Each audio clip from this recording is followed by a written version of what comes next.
Madison Russo, a Iowa woman who made fake cancer claims to raise nearly $1, avoids prison. I didn't do this for money. An Iowa woman who falsely claimed to have cancer and documented her battle on social media will stay out of prison after a judge gave her probation and a suspended sentence.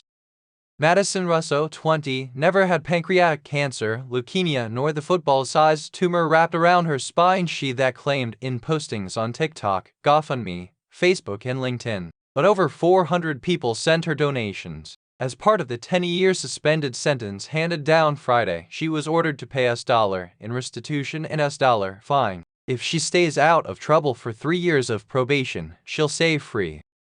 This photo provided by the Scott County Jail shows Madison Russo.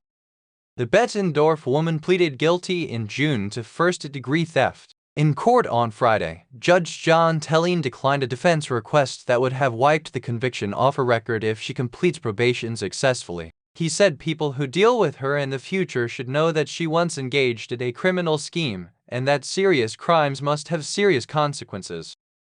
Through this scheme, you deceived your friends, your family, your community, other cancer victims, charities, and strangers who were motivated by your supposedly tragic story to donate to help support you, the judge said. Russo told the court she made her story up because she hoped her fake cancer battle would force her troubled family to focus on her. A lot of people have made speculation as to why I did this and how somebody who looked like they had everything together could have such a mess, she said. I didn't do this for money or greed. I didn't do this for attention. I did this as an attempt to get my family back together. Her sentence also includes 100 hours of community service. She paid the $1 restitution earlier, and the money was being held by the court. GoFundMe has already sent refunds to donors. GoFundMe has a zero-tolerance policy for misuse of our platform and cooperates with law enforcement investigations of those accused of wrongdoing, the organization said in a statement, according to KCSA-TV. Her scam unraveled when the Eldridge Police Department said anonymous witnesses with medical experience pointed out medical discrepancies in Russo's social media presence to the investigating officer, KCCI reported. A subpoena for medical records found Russo had never been diagnosed with any kind of cancer or tumor from any medical facilities within the Quad Cities or surrounding cities, according to police.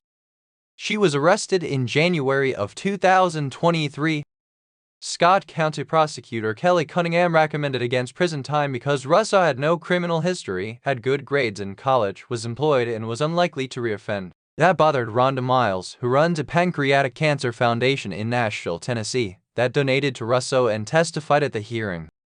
It was devastating to sit there and watch the Scott County prosecuting attorney act like a defending attorney, so that was tough, Miles said. And I think she'll have a lot of questions to answer from the locals on that at some point. Why were you defending this girl when you were supposed to be prosecuting?